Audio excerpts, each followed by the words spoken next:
দর্শক আমন্ত্রণ জানাচ্ছি সবাইকে চ্যানেল 24 এর নিয়মিত আয়োজন মুখোমুখি অনুষ্ঠানে। আজকে আমরা সমসাময়িক অর্থনীতির বিভিন্ন বিষয় নিয়ে আলোচনা করব। আপনারা জানেন যে 2024-25 অর্থ বছরের বাজেট খুবই কাছে। এই বাজেটের কতদূর কী হচ্ছে না হচ্ছে, সরকার কতটুকু কী করতে পারবে, কিছু কিছু আভাস আমরা পেয়েছি, কিন্তু অর্থনীতির যে বর্তমান বাস্তবতা সেইখানে দাঁড়িয়ে একটা ভালো বাজেট দেওয়া সরকারের জন্য কতটা চ্যালেঞ্জের সেটা আমরা একজন অর্থনীতিবিদের কাছ থেকে জানব। একই সাথে দেশের অর্থনীতির যে সমালোচনাগুলো হচ্ছে, এতদিন ধরে এত পদক্ষেপ নেওয়ার পরেও এখনও কেন এই ধরনের সমালোচনা, এখনও অর্থনীতির স্বাস্থ্য নিয়ে কেন এত কথা হয়, সেই বিষয়গুলো আমরা আলোচনায় আনার চেষ্টা করব। ডক্টর দেবপ্রিয় ভট্টাচার্য, সম্মানীয় ফেলো সিপিডি, আমাদের আজকের অতিথি। আপনাকে স্বাগত জানাচ্ছি, অনেক ধন্যবাদ সময় দেওয়ার জন্য আমাদেরকে। ধন্যবাদ আমাকে ডাকার জন্য। না, আমরা যে রোগবালাই নির্ণয়ের জন্য ডাক্তারের কাছে যাই বা ডায়াগনস্টিক সেন্টারে যাই, আমরা আজকে একজন অর্থনীতিবিদের কাছে এসেছি। তা আমরা যদি আপনাকে বলি যে অর্থনীতির স্বাস্থ্যটা নির্ণয় করেন, আপনি কিভাবে নির্ণয় করবেন? দেখুন, স্বাস্থ্য যে সুরক্ষা করার জন্য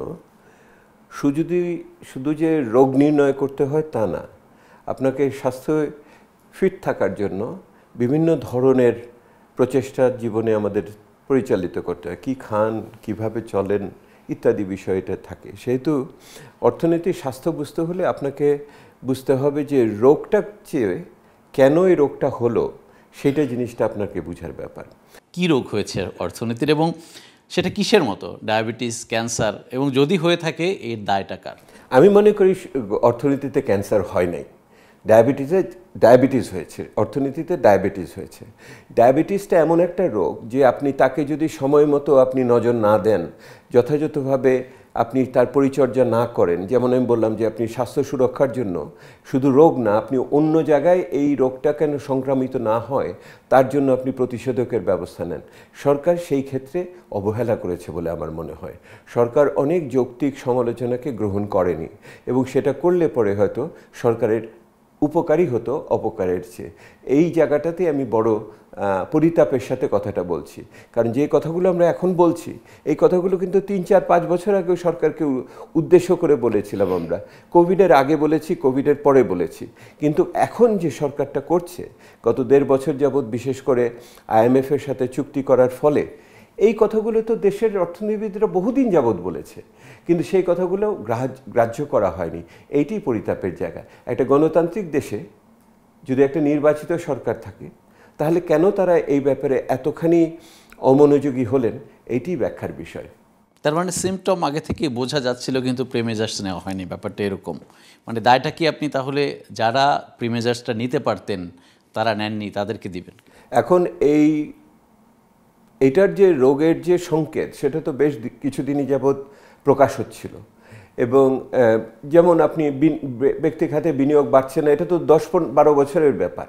হ্যাঁ, যে এটা 23-24% থাকছে না, কোনো জায়গাতে জিডিপি 23-24% থেকে নেমে 22% হয়ে যাচ্ছে, গত বছরের আগের বছর হয়েছে, কোভিডের পরবর্তীতে না, তারপরে। এবং একই রকমভাবে কর বাড়ছে না, এটা তো সবাই চোখের সামনে দেখছে। আপনার বিদেশের থেকে বিনিয়োগ আসছে না, সেটা তো সকলেই দেখতে পাচ্ছে। এবং প্রকল্পগুলো অতিমূল্যায়িত হচ্ছে, এবং এটার ভিতরে খাতের ভিতরে ভারসাম্য নাই, শিক্ষা স্বাস্থ্যতে অর্থ আমরা কার্যকরভাবে দিতে পারছি না, এটা তো দৃশ্যমান ছিল। ওই পদ্মা ব্রিজ যেমন আমার দৃশ্যমান, ওই টানেল যেমন দৃশ্যমান, ওই আমার ফ্লাইওভার যেমন দৃশ্যমান, শিক্ষা স্বাস্থ্য খাতে আমি কিছু দিতে পারছি না, এটাও তো দৃশ্যমান। এবং এটার ফলে যে বাংলাদেশে বৈষম্য বাড়ছে, গরিব মানুষের ক্ষেত্রে তার বিভিন্ন সক্ষমতা সমস্যা হচ্ছে, যেই মধ্যবিত্ত এই সরকারের আমলে গড়ে উঠেছে সেই মধ্যবিত্ত আঘাতপ্রাপ্ত হচ্ছে, নিম্নবিত্ত মানুষরা শিক্ষা স্বাস্থ্য এবং তার নিজস্ব সঞ্চয় ভাঙছে, খাদ্য নিরাপত্তা বিঘ্নিত হচ্ছে, সরকারি হিসাবে আমরা এটা পাচ্ছি। এইটা তো বিবেচনায় কেন গেল না? একটি গণতান্ত্রিক সরকারের জন্য এটা একটা বড় ধরনের কিন্তু প্রশ্ন সকলের কাছে এটা থাকবে, এটি আমার কাছে বিশেষ। এই সরকার প্রথমবার দায়িত্ব নেওয়ার পর থেকে শুরু থেকে আপনারা এই শিক্ষা, স্বাস্থ্য, রেভিনিউ, ইনভেস্টমেন্ট, এই বিষয়গুলোতে সবসময় জোর দিয়ে কথা বলছেন। আমরা এই সময়ের ব্যবধানে যদি দেখি, জিডিপির আনুপাতিক হারে আমাদের রেভিনিউ আর্নিং, আমাদের ইনভেস্টমেন্ট খুব বেশি যে ভালো অবস্থানে গেছে তা না, বরং কোনো কোনো ক্ষেত্রে আরও পতন হয়েছে। এটা আসলে কি কারণে হয়েছে? আমরা কোন ধরনের পদক্ষেপ আসলে নিতে ব্যর্থ হয়েছি যার রেজাল্ট আমাদেরকে এখন এরকম ভুগতে? দেখুন, প্রথম কথা হলো যে প্রবৃদ্ধির হারের যে হিসাব সরকার দিয়েছে সেটা নিয়ে আমাদের সংশয় আছে। যদি প্রবৃদ্ধি এত হবে, তাহলে তো আয়ও বেড়েছে, আয় বাড়লে তো তার উপর কর আহরণ হওয়ার কথা। তাহলে হয় প্রবৃদ্ধির হিসাবে সমস্যা আছে, অথবা আয়কে আমাদের করের আওতায় নিয়ে আসার ক্ষেত্রে দক্ষতার অভাব আছে। সমস্যা হয়েছে অনেক ক্ষেত্রে। দ্বিতীয় সমস্যা, যে সমস্ত আয় হয়েছে সেই সমস্ত আয়গুলো আমি বলেছি খুব পবিত্র ছিল না। পবিত্র ছিল না মানে হলো এই আয়গুলো আপনার বিভিন্ন ধরনের আপনার যোগসাজশ বলেন, আপনি বিভিন্ন ধরনের অনৈতিক বলেন, বা যে বিভিন্ন ধরনের দুর্নীতি বলেন, এই রকমভাবে যখন সৃষ্টি হয় সে আয়কে চট করে আপনি করের আওতায় আনতে পারেন না, এবং সেই আয় অনেক সময় দেশে থাকে না, অর্থ পাচার হয়ে যায়। সেই অর্থ পাচারও একই সাথে হয়েছে। এটা একটা বড় বিষয় এটার ভিতরে ছিল। আর যেটা ছিল যে যেই সমস্ত বিনিয়োগ দেখানো হয়েছে সেই বিনিয়োগের প্রকৃত দক্ষতা নিয়েও সমস্যা ছিল। আমরা সকলেই জানি যে অতিমূল্যায়িত প্রকল্প তৈরি হয়েছে। আমি নাম ধরছি না এই মুহূর্তে, আমি যে এটা আপনার পত্রপত্রিকায় গণমাধ্যমে এটা প্রকাশ্য হয়েছে, সেটার জন্য কোনো ব্যবস্থা সেইভাবে হয়নি। অর্থাৎ আপনি একদিকে করও আহরণ করতে পারেননি, অরের দিকে আপনি যে ব্যয়টা করেছেন সেই ব্যয়টাও অনেক বেশি ছিল, যেটা যৌক্তিকতার ভিতরে পড়ে না। এইটার জন্যই সরকার এসছে। আমি বারবার যে বলবো সেটা হলো যে এই ধরনের বাজেট প্রস্তুত, ব্যবস্থাপনা, বাস্তবায়ন এবং মূল্যায়নের জন্য যেই ধরনের রক্ষা কবচ আছে একটা গণতান্ত্রিক দেশে, সেই রক্ষা কবচগুলো কাজ করে নাই।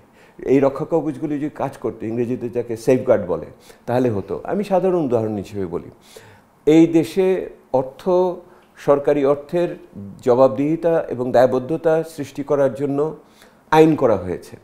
এই আইন এই সরকারের সাথে মিলেই করা হয়েছে। সেই আইনকে আমরা বাস্তবায়ন করিনি। যেমন হলো যে আপনি কতখানি দায় দেনা নিতে পারবেন, এটার একটা স্বচ্ছতা থাকতে হবে, প্রাক্কলন থাকতে হবে, এবং জনপ্রতিনিধিদের সামনে আপনার এটা বলতে হবে। আপনি এই রকম কোনো আলোচনা, কি মন্ত্রিসভা, কি সংসদীয় স্থায়ী কমিটি, কি সংসদে আমরা কি কোনো দিন শুনেছি? আমরা তো শুনি নাই। এবং দেখুন যে সরকারের পক্ষ থেকে যে 3 মাস পর পর যে অর্থনৈতিক বিবৃতি দেওয়ার কথা, আর্থিক বিবৃতি সংসদে দেওয়ার কথা, এই নিয়ম তো পালন করা হয়নি। এই নিয়ম অনুবর্তিতারে যদি পরিপালন করা হতো তাহলেও কিন্তু সরকার সময় মতো এক ধরনের সংকেত পেত। সেই সংকেতটাও আসেনি। স্থায়ী কমিটি সভা, অর্থনৈতিক সম্পর্কিত স্থায়ী কমিটি, পরিকল্পনার স্থায়ী কমিটি, অনুমিতি কমিটি, সরকারের বিভিন্ন আন্ডারটেকিং প্রতিষ্ঠানের স্থায়ী কমিটির কারোর সভা সেরকমভাবে নিয়মিত হয়নি।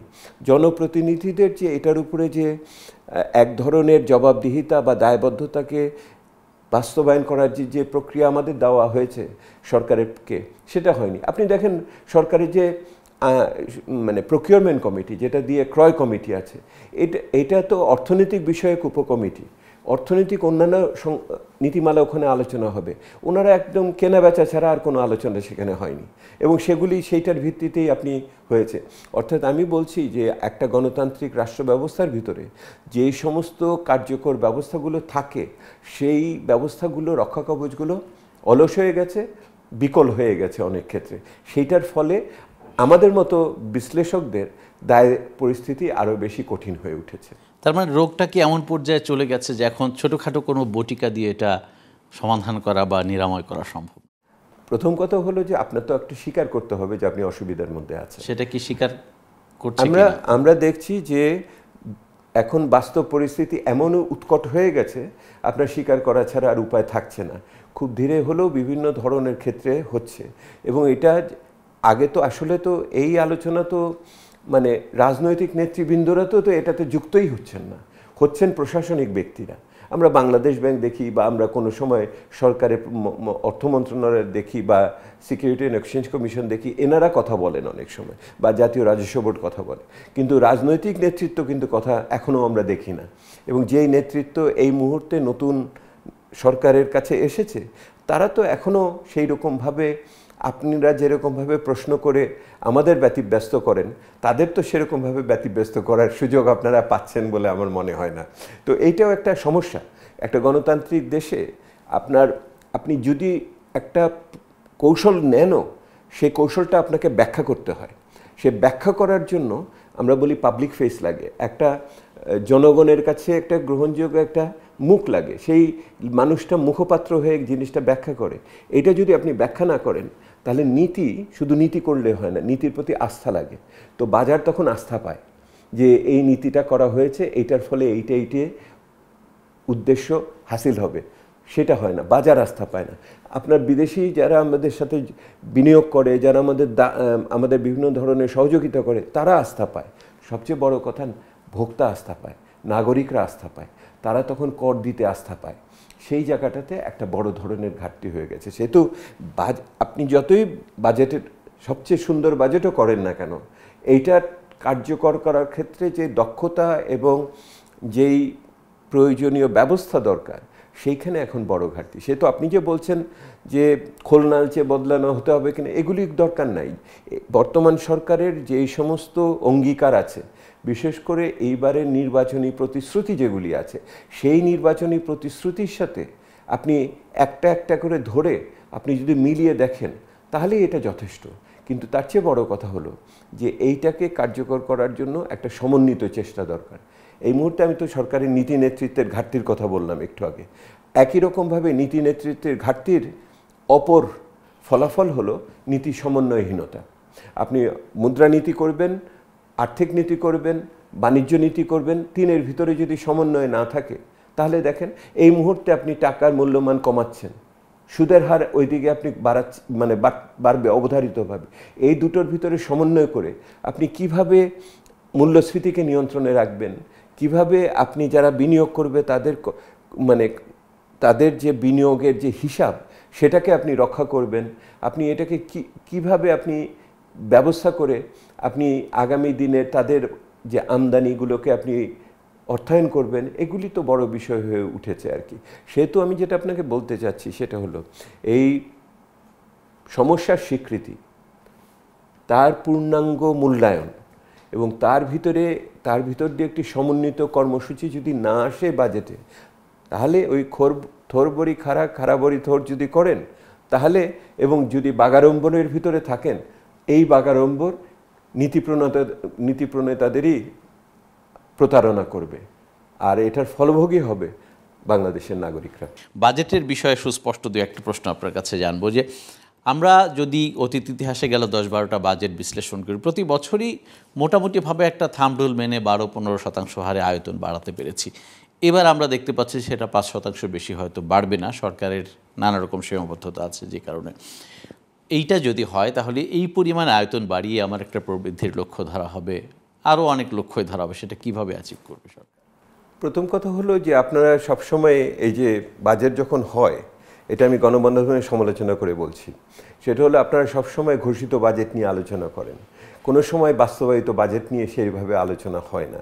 এবং ঘোষিত বাজেটে কিছু বাড়িয়ে বলা হবে এটা রাজনৈতিক প্রয়োজনীয়তা থেকে করে, এটাও আমরা সকলে বুঝি, কিন্তু মনোযোগটা দেওয়া উচিত যে কি বাজেটটা অর্জিত হয়েছে। এবং সেটা হলে আপনি দেখবেন 70-80% বেশি আপনার বাজেট হয় না। এবং সেটাও যেটা হয় সেটা হলো আপনার সংশোধিত বাজেটের, এবং সংশোধিত বাজেটে আবার 10-15% ওখানে কমানো হয়। সেহেতু আপনি প্রকৃত অর্থে কিন্তু বাজেটের আয়তন অর্থনীতির আয়তনের তুলনায় বেড়েছে গত 15 বছরে, এই কথা আপনি বলতে পারবেন না। কারণ হলো আপনি যদি দেখেন অর্থনীতির আয়তন বাড়ার সাথে সাথে যে কোনো দেশের বাজেটের আয়তন বাড়ে, সেটা নিয়ে আর্থিক পরিমাণ দিয়ে কোনো সময় পরিমাপ হয় না। সেটা এখনও 15-16% জিডিপির বেশি কিন্তু বাজেট না, মানে সরকারি ব্যয়ের পরিমাণ এটার বেশি না। অথচ আপনি আয়ের পরিমাণ কিন্তু কমে গেছে, সেই অর্থে জিডিপির 10% নিচে নেমে গেছে 9%, আর শুধু কর তো 7-8%। সেহেতু বাজেটের এবারে যেই আয়তনের বিষয়, এটা আমার কাছে খুবই, আমি এটাকে বলি মানে এক ধরনের আর্থিক পরাবাস্তবতা হলো তাই যেটা আমি চোখের সামনে দেখি এবং সেটার বাইরেও আরেকটা বাস্তবতা অবস্থান করে। অনেক সময় এটাকে আমি বলি সমান্তরাল বাস্তবতা। সেহেতু আপনি কোন বাস্তবতাটা নিয়ে আলোচনা করবেন তার উপর নির্ভর করে বাজেটের সময়। সেহেতু এই আয়তন নিয়ে আলোচনাটা বর্তমান পরিস্থিতিতে আমি মনে করি অপ্রাসঙ্গিক, এবং সরকারের এখানে অনেক বেশি আপনার এটাকে আমরা যেটাকে বলি সংহত করার চেষ্টা অনেক বেশি গুরুত্বপূর্ণ প্রবৃদ্ধির চেষ্টার চেয়ে। এইটা প্রবৃদ্ধির বাজেটের সময় না, এবং আপনি যে দেখতেই পাচ্ছেন যে প্রবৃদ্ধির হারের পতন ঘটছে, সরকারের ত্রৈমাসিক জিডিপির হিসাবে এটা 4% নিচে নেমে যাচ্ছে।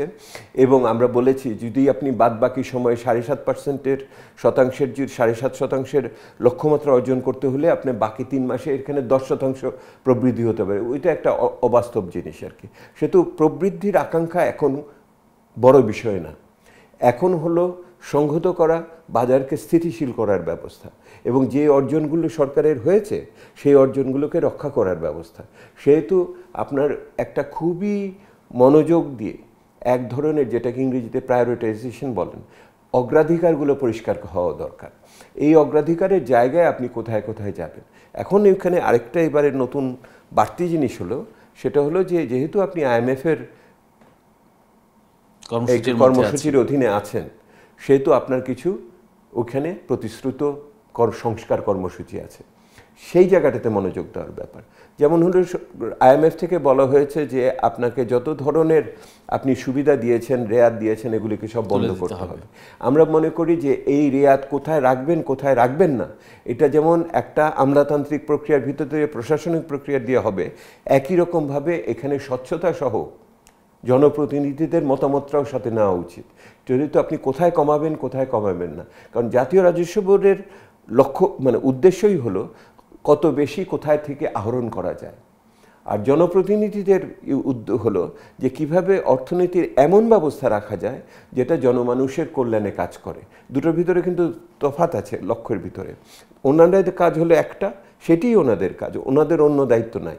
সেহেতু অন্য এই যে আগার যে বলছি রক্ষা কবচগুলি যদি ঠিক মতো না হয়, একই রকমভাবে আপনি যদি এটার ফলে আপনি যে সমস্ত জাতীয় বিনিয়োগের ক্ষেত্রে আপনি সুবিধা দিয়েছেন, এটার কারণে যে শিল্পগুলো গড়ে উঠেছে, আমার অভ্যন্তরীণ বাজারকে তারা এই মুহূর্তে সরবরাহ করছে, সেগুলোর উপর যদি আঘাত আসে তাহলে তো আরেক ধরনের সমস্যা হবে। তো এইগুলোর ক্ষেত্রে এইবারে খুব বড় মনোযোগ দিতে হবে। আরেকটা মনোযোগের জায়গা যেটা আছে সেটা হলো যে খাদ্য নিরাপত্তাটা খুবই গুরুত্বপূর্ণ। খাদ্য নিরাপত্তার ক্ষেত্রে সরকারের সবচেয়ে বড় সুবিধা এই মুহূর্তে হলো ফসল ভালো হয়েছে। ফসল ভালো হওয়ার কারণে সরকারের সংগ্রহ অভিযান কীরকমভাবে হবে, সেই সংগ্রহ অভিযানের ভিতর দুর্নীতি যাতে না হয় সেটা একটা বড় বিষয়। সেটাকে স্টক করা, যেখানে মজুদের থেকে খোলা বাজারে বিক্রি এবং ইত্যাদি বিষয়গুলি খুবই গুরুত্বপূর্ণ হবে। তৃতীয়ত যেটা হবে, সরকার যে 1 কোটি পরিবারকে যে কার্ড দিয়েছে, এখন এই কার্ডের কি তালিকা আপনি দেখেছেন কোনো দিন? যেই মানুষগুলো পেয়েছে তারাও কি ভালো করে জানে? সেহেতু আপনার তো এখানে স্বচ্ছতা নাই।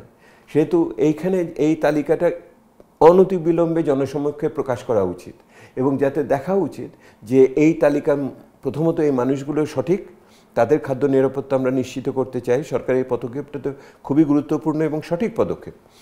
একই সাথে আমরা দেখতে চাই এর সাথে সরকার যে সমস্ত ভাতা দিচ্ছে সেই ভাতাগুলোরও তালিকাগুলো যদি সমন্বিতভাবে একটা তথ্য ভিত্তিতে যদি প্রকাশিত হয়, তাহলে এটাতে দক্ষতা বাড়ে এবং সরকারের যেই লক্ষ্য নিয়ে সে মানুষকে রক্ষা করতে চাচ্ছে সেই কাজটা এখানে হবে। সেহেতু আপনাকে এখানে বিনিয়োগও দেখতে হবে, আপনাকে এখানে একই রকমভাবে কর আহরণ দেখতে হবে, একই রকমভাবে পিছিয়ে পড়া মানুষ, অসুবিধাগ্রস্ত মানুষকে সুরক্ষা দিতে হবে। এইগুলি আপনাকে একসাথে করা বিষয়। অনেকদিন ধরে আপনি নিজেও বলেছেন যে অর্থনীতির বাইরে থেকে একরকম আমরা দেখতে পাচ্ছি, আবার সরকারের তথ্য উপাত্ত বা ভিতরের একরকম চিত্র হয়তো সেখানে আছে। এবার একটা আর্জি সব জায়গা থেকে আসছে। আপনারাও বলেছেন যে যেহেতু দীর্ঘদিন ধরে চড়া মূল্যস্ফীতি আছে, সুতরাং সামাজিক নিরাপত্তা কর্মসূচির আওতা এবং সুবিধাভোগীদের যদি সাহায্যের পরিমাণটা বাড়ানো যায়, সরকার কি এরকম কোনো স্বস্তির মধ্যে আছে কিনা যে যারা চাইলে এটা বাড়াতে পারবে এবং সেটা বাড়ানোর মতো একটা মানে সরকার যদি চায় তাহলে সরকার অনেক কিছু এখনো করতে পারে। এখন সরকারের চাওয়াটা, সরকার তো সরকার না, সরকার কারোর পক্ষ হয়ে চায়। সে জনগণের পক্ষ হয়ে চাইবে নাকি অতি মূল্যায়িত প্রকল্পগুলো যাদের জন্য তিনি দিয়েছেন সরকার তাদের পক্ষ হয়ে চাইবে, এইটাই হলো বিষয় আর কি। দেখুন, আপনার এখন তো যদি আপনার 2 টাকা থাকে, আপনি কি সরকারের সুরক্ষাতে দিবেন নাকি আপনি ফাস্ট ট্র্যাক প্রকল্পগুলো আছে সেগুলির ভিতরে দিবেন? ওই প্রকল্প চালানোর জন্য ওই 2 টাকা খরচ করার জন্য কি আপনি আরও 3 টাকার ঋণ নেবেন, নাকি আপনি সরকারের ওই 2 টাকা আপনি শিক্ষা স্বাস্থ্য খাতে গুণমান বৃদ্ধি করার জন্য দিবেন, বিল্ডিং বানানোর জন্য না, ইমারত তৈরি করার জন্য না। সেহেতু এই জায়গাগুলো তো খুবই গুরুত্বপূর্ণ। এই জায়গাগুলো পরিবীক্ষণ করার জন্যই কিন্তু গণতান্ত্রিক নজরদারি দরকার করে। এই দেখুন, আপনি যে সমস্ত আমার সংসদ সদস্যরা আছেন, যেভাবেই তারা নির্বাচিত হয়ে থাকেন না কেন, তাদের তো জানা উচিত যে তার এলাকাতে কত টাকা খরচ হচ্ছে, কোন প্রকল্পে কত টাকা যাচ্ছে। ওনারা কি সেটা বলতে পারবেন? কিন্তু সরকারের কাছে কিন্তু এই তথ্য আছে। ওনারা এই তথ্য দাবিও করেন না ঠিকমতো, এবং আমরাও ওনাদের সেইভাবে কিন্তু সেবা দেওয়ার জন্য মনোমানসিকতার ক্ষেত্রেও এই মুহূর্তে নাই। ওনারা অনেক সময় অনেক উদ্ধত আচরণ করেন। তো সেহেতু এই জায়গাগুলোতে খুব গুরুত্বপূর্ণ। এটা বাজেট তো শুধু বাজেট না, বাজেট হলো একটা, সেই অর্থে বলে একটা সামাজিক এক্সপেরিমেন্টের মতো, এটা একটা রাজনৈতিক এক্সপেরিমেন্টের মতো। ওই রাজনৈতিক সামাজিক এক্সপেরিমেন্টের বা আপনি ভিতর দিয়ে আপনি কি ফলাফল নিয়ে বেরোবেন, এইটা খুবই গুরুত্বপূর্ণ। সরকার তার প্রথম বছরে আছে, এইটি সময়। যে কোনো সরকারের বড় কাজ করার জন্য ধাক্কা দেওয়ার সময় হয় প্রথম বছর বা 2 বছর। এরপরে আবার কিন্তু এই যে কথাগুলো আমরা বলছি, এটার তাৎপর্যও থাকবে না, এটার প্রেক্ষিত বদল হয়ে যাবে। মানে গুরুত্বপূর্ণ কোনটা, রাজনৈতিক বাস্তবতা, মানে রাজনৈতিক ইচ্ছা নাকি অর্থনৈতিক বাস্তবতা? অর্থনৈতিক বাস্তবতাকে তো রাজনৈতিক ইচ্ছা দিয়ে আপনার ব্যাখ্যা করতে হবে। অর্থনীতি তো নিজের মতো চলে না। অর্থনীতি চলে নেতৃত্বের যে সমস্ত ইঙ্গিত আসে, যেই নীতি তৈরি হয় সেগুলির ক্ষেত্রে। তাহলে সেহেতু এই রাজনৈতিক নেতৃত্বকে বুঝতে হবে তার প্রকৃত রাজনৈতিক সমর্থনের ভিত্তিটা কি। আপনি যদি সমর্থনের ভিত্তি মনে করেন যে ঋণ খেলাফিরা বা যারা ব্যাংক জবরদখলকারীরা তারা হলো আমার ভিত্তি, যদি আপনি মনে করেন যে যেই সমস্ত বড় বড় প্রকল্প করছে সেই প্রকল্পের ঠিকাদাররা আমাদের ভিত্তি, যদি আপনি মনে করেন যে যেই সমস্ত আপনার শক্তি এনার্জি খাতে, জ্বালানি খাতে যাদের আমি ক্যাপাসিটি চার্জ দিচ্ছি তারা আমার ভিত্তি, তাহলে একরকমের নীতি বাস্তবায়ন হবে। আর যদি আপনি মনে করেন যে গ্রাম বাংলার খেটে খাওয়া মানুষ, যাদের আপনি ঘর দিয়েছেন, যাদের জমি দিয়েছেন, যাদের আপনি কাজের চিন্তা করেন, সেই মানুষগুলো আপনার সমাজের ভিত্তি, তাহলে অন্য রকমের চিন্তা হবে। সমস্যাটা অন্য জায়গায়। আপনি বলেন এদের কথা, করেন অন্যের জন্য। এইটি হলো সমান্তরাল বাস্তবতা, এইটি হলো প্রতারণামূলক বাস্তবতা, যে আপনি একজনের কথা বলেন মুখে বাগাড়ম্বরে, কিন্তু করেন কিন্তু কাজ আরেকজনের পক্ষে। ব্যাংক খাত দিয়ে এখন মোটামুটি বলা যায় যে পুরো অর্থনীতি নিয়ে যতটা না আলোচনা হয়, শুধু ব্যাংক খাত নিয়ে তার চেয়ে বেশি আলোচনা এবং সমালোচনাও হয়। এবং সাম্প্রতিক বড় বড় কিছু সিদ্ধান্ত আমরা কেন্দ্রীয় ব্যাংকের পক্ষ থেকে দেখলাম, যে ডলারের দাম বড় একটা সমন্বয় করা হলো, বাজারের উপর ঋণের সুদ হার ছেড়ে দেওয়া হলো। এতে কি আসলে শৃঙ্খলা ফিরবে কিনা, আপনার কি মনে হয়? আসলে শৃঙ্খলা বলতে আমরা কি বুঝি? দেখুন, শৃঙ্খলা বলতে তো সবাই বুঝে যে কোনো একটি প্রতিষ্ঠানকে পরিচালনা করার ক্ষেত্রে যে সমস্ত আমরা ইংরেজিতে বলি প্রুডেন্ট রুলস অ্যান্ড রেগুলেশন আছে, অর্থাৎ যেগুলি এক অর্থে মানে সঠিক নীতিমালা আছে, যেগুলিকে বহুদিনের অভিজ্ঞতার ভিত্তিতে তৈরি হয়েছে, সেগুলিকে আপনি স্বচ্ছতার সাথে, জবাবদিহিতার সাথে কার্যকর করবেন, এটি হলো বিষয়। এখন সেই ক্ষেত্রে আপনি যদি লক্ষ্য করেন ব্যাংকিং খাতের বর্তমান অবস্থার জন্য, যে একদিকে যেমন এই ব্যাংকগুলো, ব্যক্তি খাতের ব্যাংকই বলেন বা সরকারি ব্যাংকই বলেন, তার ভিতরে যেই পরিচালন পদ্ধতি ছিল, সেই পরিচালন পদ্ধতি নিঃসন্দেহে দুর্নীতিপরায়ণ ছিল। এবং সেই পরিচালনের ক্ষেত্রে যে সমস্ত পরিচালকরা ছিলেন তারা ব্যক্তিগত সুবিধার জন্য বিভিন্ন ধরনের কাজ করেছেন, এবং তার দায় এখন সঞ্চয়ীদের কাছে, আমানতকারীদের এবং সরকারের কাছে এসে উপনীত হচ্ছে।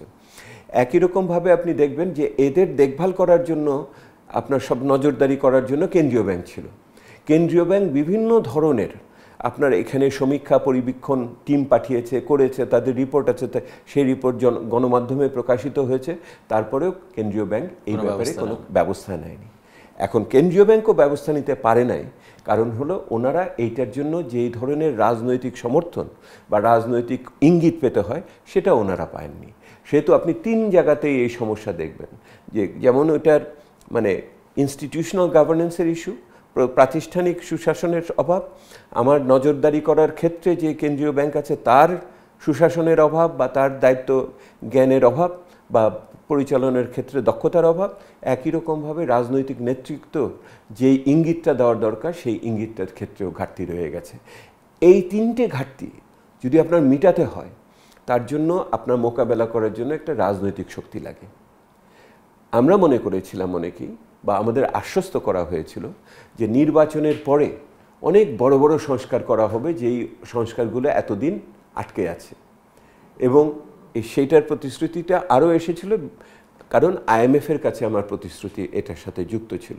যদিও আইএমএফের প্রতিশ্রুতি আমি আগেই বলেছি, আমাদের মতো অধমরা এটা বহুদিন যাবৎ বলে এসেছে এগুলি করা দরকার। এখন লক্ষ্য করে দেখেন, সবচেয়ে বড় একটা জায়গাটা ছিল যে আপনার খেলাফি ঋণে ভারে নুব্জ হয়ে যাওয়া, এই সমস্ত দেউলিয়া হয়ে যাওয়া ব্যাংকগুলোর জন্য একটা ব্যবস্থা নেওয়া, এবং যেই খেলাফি ঋণগুলোকে আদায় করার জন্য একটা ব্যবস্থা নেওয়া। সরকার কি বলল? একীভূত করা হবে। কিভাবে বলল? প্রশাসনিক পদ্ধতি দিয়ে বলে দিল। অভ্যন্তরীণ কোনো আলোচনার ভিতরে গেল না। এখন তো সরকারের মুখের সামনে তারা বোর্ডের থেকে বলে দিয়েছে আমরা যাব না। ওনার কি করার আছে? আর এর মধ্যে আমরা কি দেখলাম যে রাতারাতি কোনো ব্যাংকের মালিকানা শুদ্ধ বদল হয়ে গেল। তো আপনি খেলাফি ঋণও আদায় করতে পারলেন না, আবার যারা এই খেলাফি ঋণ সৃষ্টি করলো তারাও দায় দেনার থেকে, জবাবদিহিতার থেকে বের হয়ে গেল কিনা এটাও আমরা বুঝতে পারলাম না।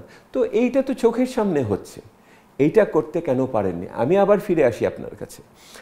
এই সরকার এই কাজগুলো করার জন্য যেই রাজনৈতিক শক্তি দরকার, যেই নতুন গোষ্ঠী স্বার্থ সংশ্লিষ্টভাবে গড়ে উঠেছে, সেটা আপনি যদি বলেন যে ওই যে আমি বললাম জ্বালানি খাত বলেন, বা ঠিকাদাররা বলেন, বা রপ্তানিকারকরা বলেন, বা আপনি অন্যান্য যে সমস্ত সুবিধা যারা পেয়েছেন, বা খেলাফি ঋণকারীরা বলেন, বা যারা আপনার পুঁজিবাজার লুট করেছে বিভিন্ন সময়, তাদের বিরুদ্ধে ব্যবস্থা নেওয়ার জন্য কোনো রাজনৈতিক শক্তি বর্তমান সরকার এখন পর্যন্ত দেখাতে পারে নাই।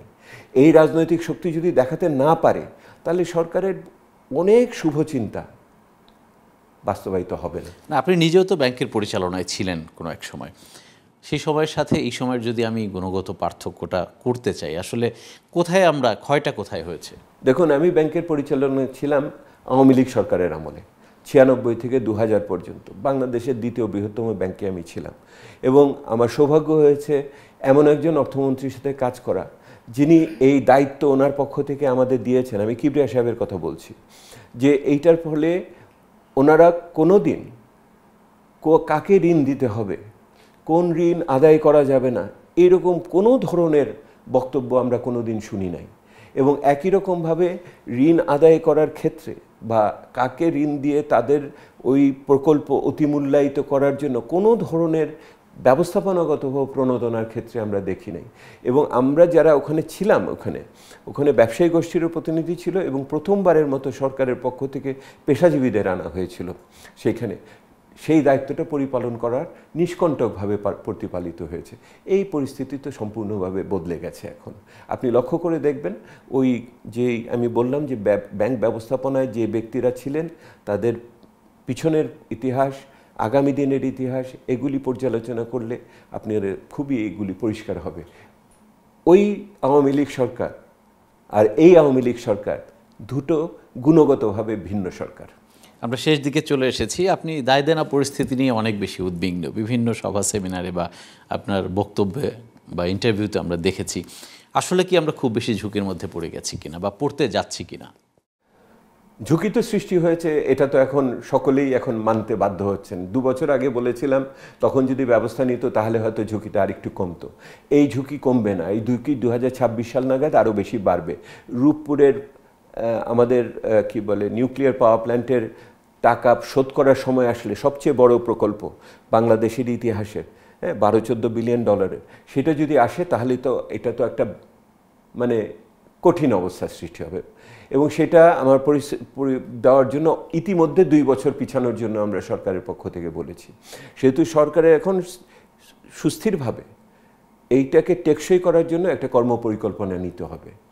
এই যে বাজেট, এর সাথে আমার বৈদেশিক বা অভ্যন্তরীণ লেনদেনের বা ঋণের, কারণ অভ্যন্তরীণ ঋণ তো 2 গুণ, সেগুলোকে মিটাবো কিভাবে, এইটা সমন্বয় সাধন কতখানি করবে সেটা খুব বড় বিষয়। আমি আবার বলছি, বাজেট শুধু বাজেট না, বাজেট একটা নীতি কাঠামোর ভিতরে অবস্থান করে।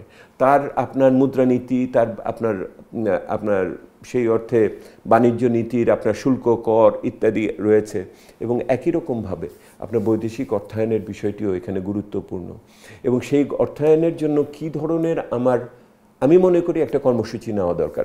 ইআরডির পক্ষ থেকে আমাদের ডেট সাস্টেনেবিলিটির হিসাব করা হয়, অর্থাৎ কোন ঋণ কতখানি টেকসই, কত দূর নেওয়া যায়, এইটাকে পর্যালোচনা করাটা খুবই গুরুত্বপূর্ণ।